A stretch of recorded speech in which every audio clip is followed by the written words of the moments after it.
Shout out, good morning po mga kalinga.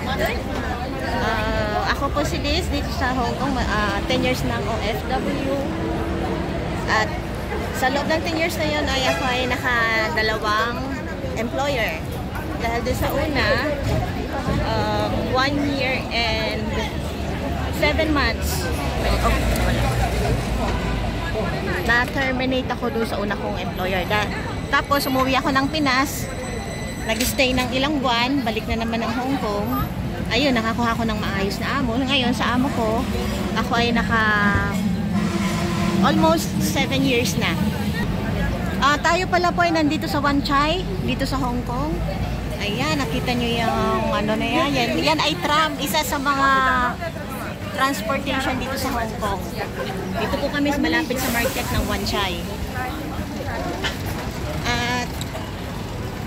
Lalakad-lakad lang po dito. Saka dito pala po sa Wan Chai, may mga pasyalan din po dito. Meron dito ano ba yun? Ba't ka na pati? Teka, Kuya Bal. Malapit lang pala po dito yung tinutuluyan nila Kuya Bal, doon lang sa may unahan. Kaya po naglalakad-lakad kami rito. And dito po sa Hong Kong, napakaganda po ng lugar dito, kaya pwede pong balik-balik. Talagang marami nang bumabalik-balik dito. Lalo pag ganitong winter, masarap pamasyal, masarap maglakad-lakad kasi malamig. Hindi kagaya kapag summer na nakakatamad pong maglakad kasi super init talaga dito. Kaya sa mga gusto magbakasyon dito, gusto pumunta rito, much better po is winter kayo pumunta. Para hindi kayo magpapuritan kapag malayo.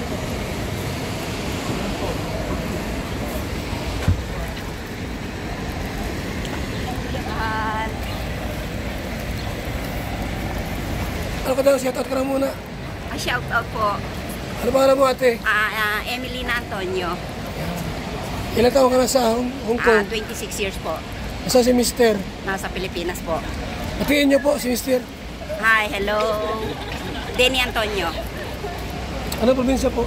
Tarlac po, Kapampangan. Ay, Tarlac, Kapampangan. Apo. Umpisa po akong nanood ng kay Lola Uping pa. Matagal na, no? Apo.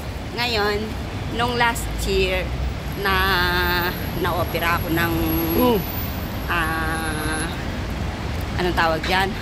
Ovary. Nagka-cancer ako. Kumusta na po ngayon? Bukas po meron akong follow-up check-up.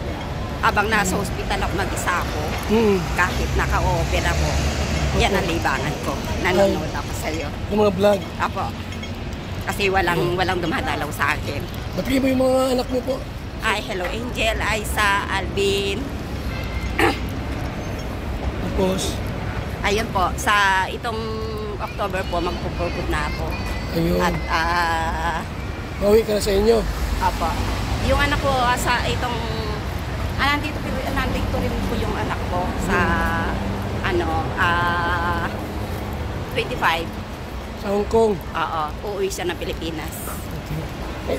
Saan punta mo ngayon, ate? Saan punta mo ngayon? Ay, pupuntahan namin po kayo sa Hong Kong, ay sa airport sana.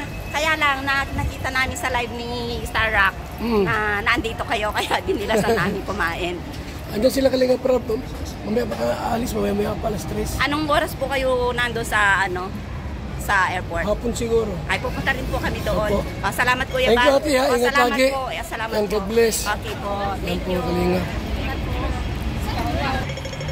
Ako nga pala po dito ay almost 10 years ng OFW dito sa Hong Kong. At sa loob ng 10 taon na yan, ay nagkaroon na po ako ng dalawang amo. Doon sa unang kong amo ay 1 year and 7 months. Ang tinagal ko, dahil nag-holiday. And after that, balik ng Pinas, nag-stay ng ilang buwan. Balik ulit ng Hong Kong. Maayos na amo at dito ay matagal na ako sa amo ko.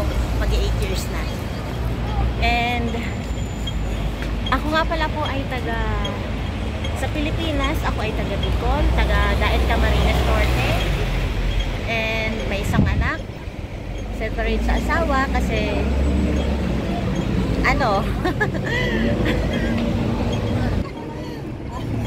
Kuya ko, natatawa ako. Ako nga pala po ay may isang anak. Ang anak ko ay nasa Pilipinas. At single parent kasi po yung aking asawa ay sumakabilang bahay. Yun po. Tapos, ang buhay po namin dito sa Hong Kong, masaya, na mahirap, na malungkot. Yun, lahat-lahat po yun mararanasan ninyo kasi minsan di natin talaga ma-expect na yung mga amo natin magagandang makukuha ng amo natin, may mga siniswerte. Ako, kagaya ko dito sa pangalawang amo ko, swerte. Masasabi ko swerte ako kasi napakabait nila. Di minsan hindi pa ako napagalitan sa loob ng 8 taon. Tsaka hindi man sila mayaman, pero hindi sila kuripot. Kapag may blessings, always sinasabi nila, share this to your friends, share it to your family, send this to your son. Marami silang naibigay sa akin. Kaya tumagal ako sa kanila, tsaka hindi nila ako tinuring na iba. Kaya masasabi kong isa ako sa mga pinala dito na OFW na nagkaroon ng maayos at mabait na amin. At during holidays, every Sunday is holiday namin, pero minsan nakikiusap ang employer na wag lumabas kasi magtrabaho sila, tumalabas. Pero yun ay binabayaran ng mga amo. Kung magkano isang araw, yun, babayaran ka nila. Kung gusto mong bayaran yung holiday mo. And during public holidays naman, included din kami. Kagaya ngayon, Chinese New Year, we have 4 days holidays. Kaya eto, labas namin. Pero hanggang ngayon na lang kasi bukas ay start na naman ng trabaho, start na naman ng yung oras mo talagang dire-diretso yan. Since gumising ka hanggang sa pagtulog, tuloy-tuloy ang trabaho. Masarap na mahirap magtrabaho sa Hong Kong. Kahit saan namang kahit saan namang country, mahirap trabaho. Tsaka, mas okay na to kasi nasa Pilipinas. Kasi dito sa Pilipinas, nagtatrabaho ka nga sa bahay, pero malaki yung sweldong natatanggap mo. May in-expect ang salary every end of the month. Unlike sa Pilipinas, na wala kang aasahan. Halimbawa, jobless ka. Ito hirap. Kaya marami mga OFW nagtatrabaho ka ng Hong Kong o sa ibang bansa. Hindi lang sa Hong Kong, actually sa Middle East, marami rin. Ex-worker din ako sa Middle East at masasabi ko, yung buhay sa Middle East at saka dito sa Hong Kong, napakalayo ng difference. Mas maganda magtrabaho sa Hong Kong.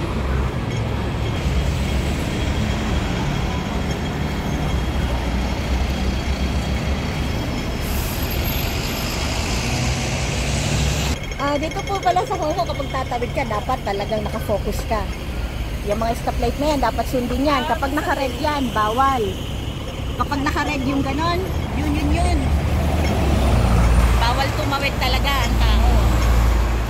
Kasi kapag tumawid ka dyan, automatic. Fine ka ng 5,000 Hong Kong dollar, magkano din yun sa pera natin. Kaya mga tao dito talaga, kahit walang dumadaan na sasakyan dyan, basta naka-stop yung hindi ka pwedeng tumawid, hindi ka talaga dapat tumawid. Hindi ka gaya sa atin, nakago na, tumatawid ka. Ayan. Para po sa mga mag-traffic, tandaan ninyo yan. Kasi once na hindi kayo sumunod sa traffic rules nila, magkaka-fine kayo ng 5,000 HK.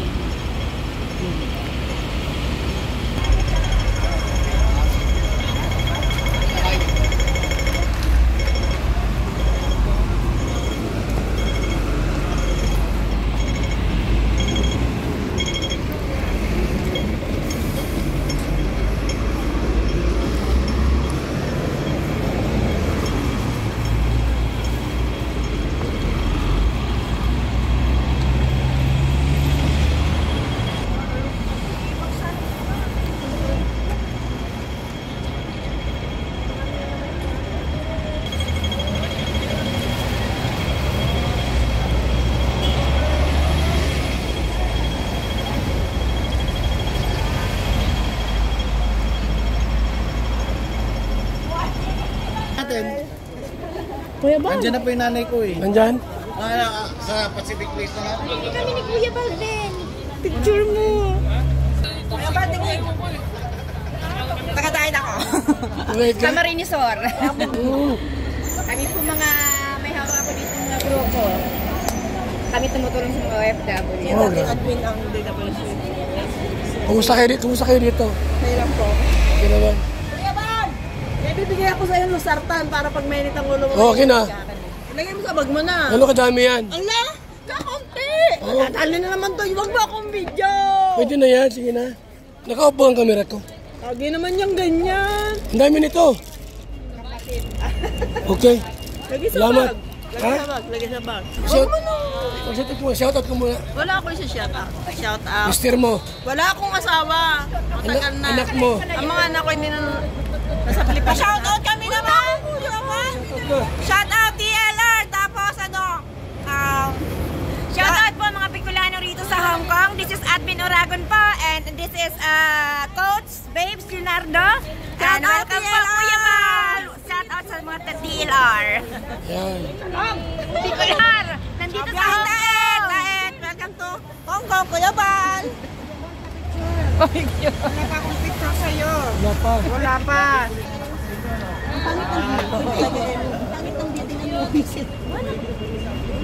Salamat.